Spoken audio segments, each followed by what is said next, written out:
I'm Kate, and I'm 58 years old. I work as a neurologist at a university hospital in France. Since my daughter is on a short study trip to America, I decided to take a long break. How many years has it been? Visiting the university hospital, where I used to work, brings back both happy and sad memories. While sitting at the cafe terrace I used to visit during breaks, drinking coffee, I realized that 18 years have passed. The view outside has changed a bit, but under the same clear blue sky, I suddenly remembered my ex-husband's words. I prefer a smart child born to a 23-year-old woman than a child born to an older woman. His unexpected words left me shocked. What do you mean by that? It's obvious. As a doctor, you know the risks of older pregnancies, right? Your statement isn't about maternal health or childbirth itself exactly. It's about the child's abilities. Why are you bringing this up now? You knew this from the start, didn't you? That's why we pursued fertility treatments. Well, that's true. I did want a child then. But things have changed. I don't understand. I truly didn't understand. As a doctor couple, me, a neurologist, and him, a plastic surgeon, we struggled with infertility for 2 years. Finally, at age 40, we conceived through fertility treatments. When I got pregnant, Noah, my ex-husband, was thrilled and became very protective until we reached a stable stage in the pregnancy. Friends, colleagues, and family joked that the real challenge would come after the baby was born. We were so happy, but within a few months, Noah said those shocking words. Did you really not realize? Huh? Didn't notice what? I was aware of what was happening outside the house. There was no way I hadn't noticed, but there was also the reality of our growing family. A few months later, I began to think, this can't continue. I struggled to gather my courage, staying up late to wait for Noah to return home, trying to start a conversation many times. And on that day, I waited again. Welcome back. Oh, you're awake. Yeah, I wanted to talk. Whether Noah understood my feelings or not, his indifferent response was all I received. Hey, I got an invitation to attend the hospital's dad class today. Do you want to go? Huh? Apparently most husbands attend the class. I'm not going. Huh? I said I'm not going. I'm not interested. Not interested? I'm a doctor, you know. I've seen countless pediatric patients. I don't have a problem with kids, so isn't that enough? But raising our own child from infancy is completely different. Even though I'm a doctor, I have no idea about childbirth or parenting. It's beyond what I can imagine. That's your perspective. Mine is different. I'm fine, so I'm not going. End of discussion. Noah remained uninterested and exerted pressure, but I lacked the courage to continue. One of my colleagues mentioned she saw him. Cheating? She saw you recently in the city, arm in arm with a young girl, happily shopping in a department store. Oh, really? Was that person stalking me or something? No, she just happened to be there and saw you. But she decided to gossip and used the word cheating. If it's untrue, that's slander, right? Huh? That's not the point. That's exactly the point. You realize I'm being suspected, right? It's a story where no one knows if it's true or not. So is it a lie? Well, my clinic focuses on beauty treatments, so it mostly employs young women. Women can be competitive with each other, you know? To keep them happy, I offer meals, shopping, and relaxation to recognize their hard work at a popular clinic. So you're doing the same with other staff, not just the person my colleague saw. You could say that. So you're neglecting our family for that? Kate, think about this. Without those girls, the clinic wouldn't succeed. They contribute to our income, right? So thanks to them, we can maintain our household. Calling it neglect seems a bit harsh, don't you think? Noah smirked as he spoke, making valid points but also saying hurtful things. What's relaxation anyway? Is it code for hotel escapades? My colleague mentioned seeing him entering a hotel with a woman. It's a hotel Noah often uses for business dinners. When I heard that, I felt it was damning, but I couldn't bring myself to say it out loud. Maybe Noah had been hiding such activities since the early days of the clinic, focusing less on home once the money started coming in. After that, he seemed to hide less, spending less time at home. We're back to that initial suspicion. One day, as soon as he came home, he called out to my bedroom. Come here. I opened the door to find a flashy young woman sitting on the sofa, smiling faintly. Ah, is she the woman my colleague mentioned? My muttering caught Noah's attention immediately. So this girl here is going to be my official wife from now on, and she's already pregnant. I see. So what happens to me? Divorce, obviously. You can't just divorce me so easily. Easy or not, I have to take responsibility for this child. And what about your responsibility to me? Money. Money. I'll give you more than enough. There will be a divorce settlement anyway. I could even give some money to that unborn child. It's coming from your old-fashioned womb. I'll provide enough to cover any shortfalls, so just hurry up, sign it, and disappear. With that, A pre-filled divorce form was placed on the table in front of me. The woman smirked, muttering disgusting under her breath as she looked at me. Being in the same space as these people was unbearable, and above all, I realized that Noah could no longer be considered my husband. From there, things moved quickly. We agreed to involve lawyers and decided that I would hold onto the divorce form. I couldn't bear to live in the same house with him anymore. So I quickly packed my essentials into a suitcase and left the house. 18 years later, returning to America, I never expected a chance encounter. Lost in thought, I noticed a figure approaching nearby. Just as I turned to look, I heard a voice I never wanted to hear again. Kate. It was Noah. It's been a while. Unable to ignore the greeting, I replied calmly. As he approached, he chuckled and spoke again. So you're back from France with your tail between your legs? You went to France, right? Feeling the pressure and came back to rely on your alma mater. His mocking smile revealed his true nature, leaving a sinking feeling in my stomach. Just a regular homecoming. My child had things to do in America, so we're here together today. So that child from back then, I see. Why are you here together? Is that child sick or something? His words left me stunned. I prefer a smart child born to a 23-year-old woman than a child born to an older woman. Noah's hurtful words echoed in my mind, and my heart sank once again as I struggled to respond. Footsteps approached from behind. Mom, who is he? Grace's voice brought me back to the present. She looked at Noah cautiously, and upon seeing her, Noah glanced at me suspiciously. Smirking, I said to him, "This is Grace, my daughter, and biologically, yours too." My words left Noah wide-eyed in shock. It wasn't surprising. Grace was tall, beautiful, and carried herself with elegance. Plus, if Noah had been keeping tabs, he might have heard the rumors about her. Carefully choosing his words, Noah asked me, "Wait, could she be Grace from the surgical research lab?" Bingo! Grace is here for a temporary stint in the surgical research lab. Noah was speechless, and I couldn't help but laugh. The child he had abandoned before birth had grown into an exceptional medical student after 18 years. Moreover, Noah had assumed that a child born from an older pregnancy would be less capable or have health issues. He could never have imagined that she would become such a talented young woman. Surprised, aren't you?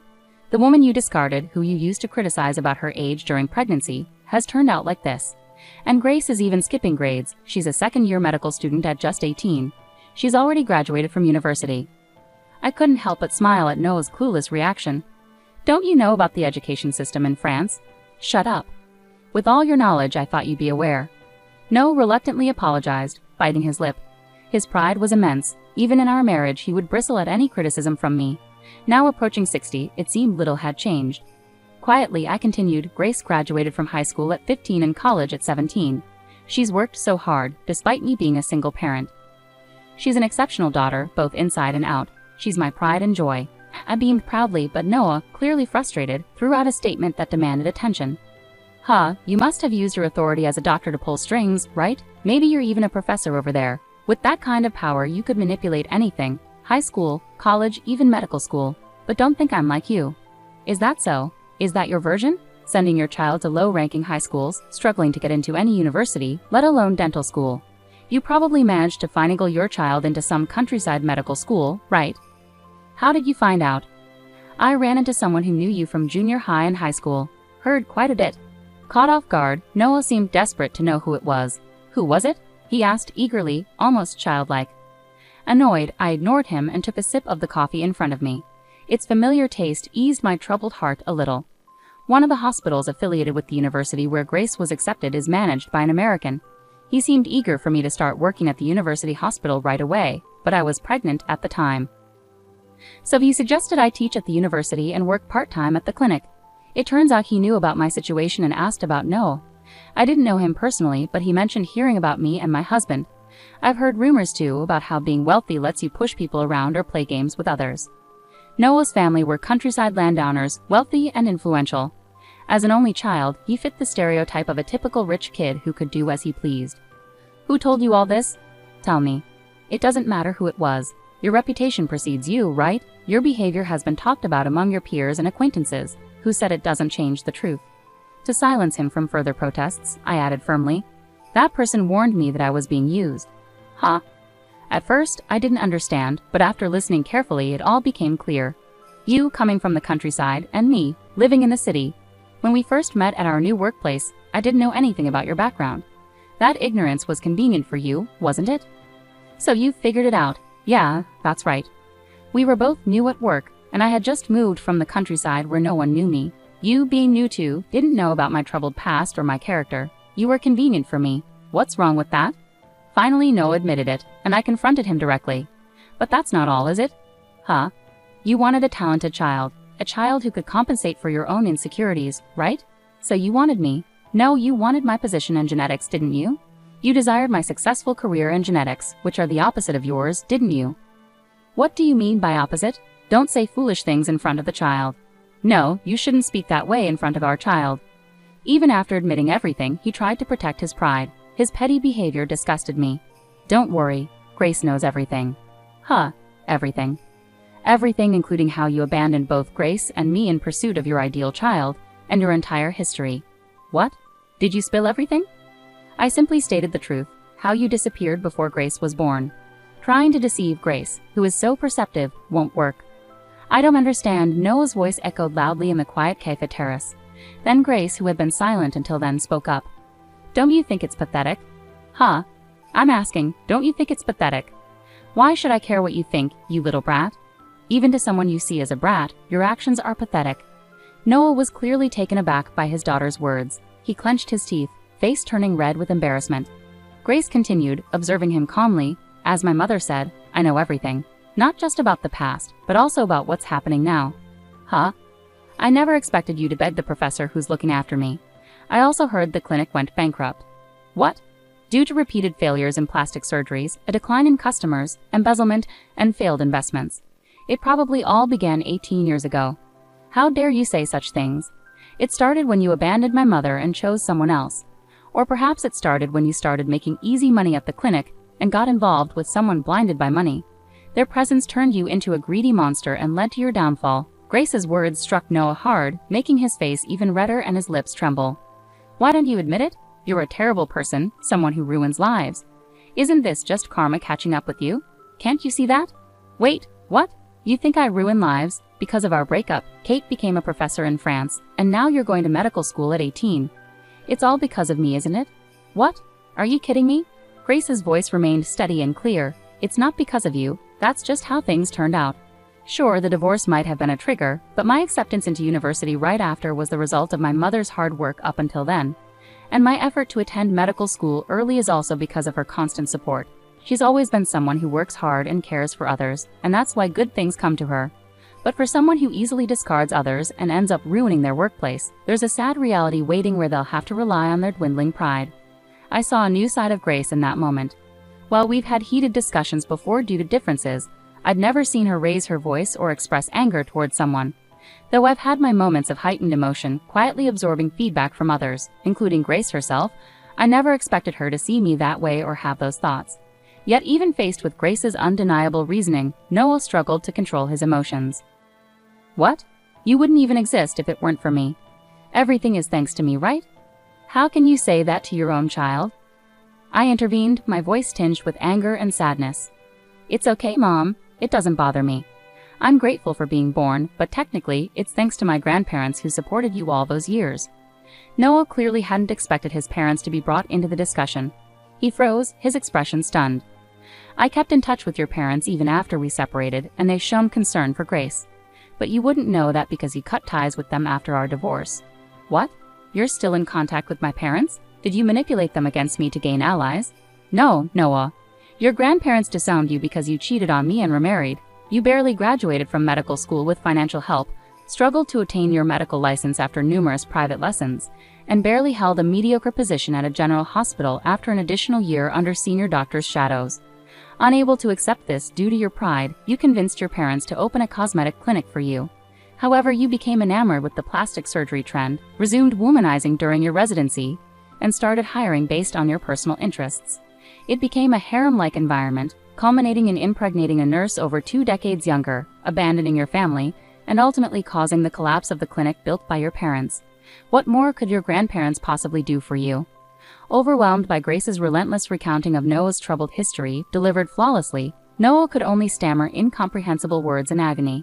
As he struggled to make sense of the situation, a strange calm seemed to settle over him, prompting him to say something outrageous. So why don't you connect us, huh? I heard you were asking around in the lab earlier. After my clinic closed, I've been struggling to find work. I imagine you're facing challenges too, reaching out to your mother's former workplace for help. Everyone's been distant. If you, the talented daughter of Kate, who is respected and trusted despite our unfortunate split, were to offer assistance to your reunited father, surely they'd lend a hand, right? Noah lamented like a tragic figure, making such unusual requests, while Grace and I exchanged knowing glances, sighing with pity. Crying to a child you abandoned? That's pretty pathetic and uncool, isn't it?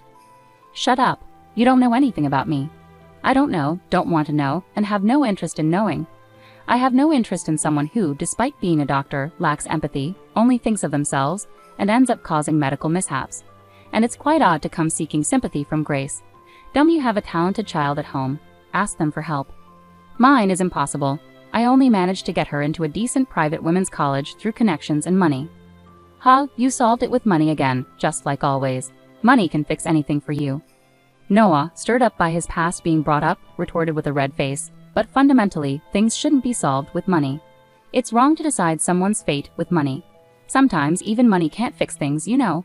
Did you know that one of the victims of your medical mishaps was a relative of my professor?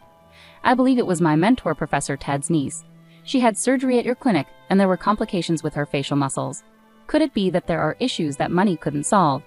It seems like you closed the clinic to avoid dealing with inconvenient cases that money couldn't fix, huh? But you know, people in the medical field are connected in various ways. Like me, I've ended up connecting with your colleagues and friends. Whether my words were getting through to him or not, Noah's face turned pale, and he started sweating profusely, freezing in place with trembling eyeballs. It's okay, Noah. Everything will unfold just as you fear. Are you so scared that you can't even speak?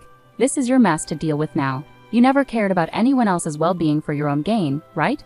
Just try to keep that dark spirit of yours in check, at least.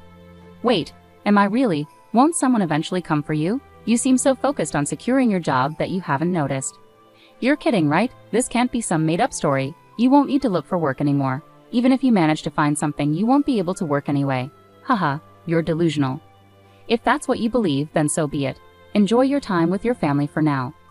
With those final words, I gently touched Grace's arm, signaling it was time to go. Grace returned the touch with a soft smile. After about 2 months of intense medical studies in America, she returned to France. America was amazing. The food was delicious, people were kind, professors and seniors were respectful, and the discussions were fascinating. I might consider returning to America in the future. Grace seemed to have gained new perspectives and emotions from her deep immersion in American culture during her study abroad, unlike her occasional visits before. That's great to hear. Let me know if you need anything. I should also thank the professors. Sure, I'll keep that in mind, Grace replied, wrinkling her nose at a sweet French juice she hadn't tasted in a while. Oh, by the way, did he get caught? Yay. During Grace's time studying abroad, Noah was arrested. The scandal surrounding his failed cosmetic clinic, which resulted in multiple medical mishaps involving staff members, dominated headlines on American news and variety shows daily. Grace must have been aware of it all. Grace returned from her studies with unexpected outcomes. Now 18, she has always been mature and hardworking. While utilizing one's talents is crucial, as someone with over 30 years of medical experience, I deeply believe that medicine must be practiced with compassion. Medicine is about improving lives, and people are at the heart of it all. In the coming years, Grace is bound to grow significantly as a person. As both a parent and a seasoned medical professional, I will quietly support Grace from the sidelines, sometimes walking alongside her. This journey will undoubtedly be a lifelong endeavor,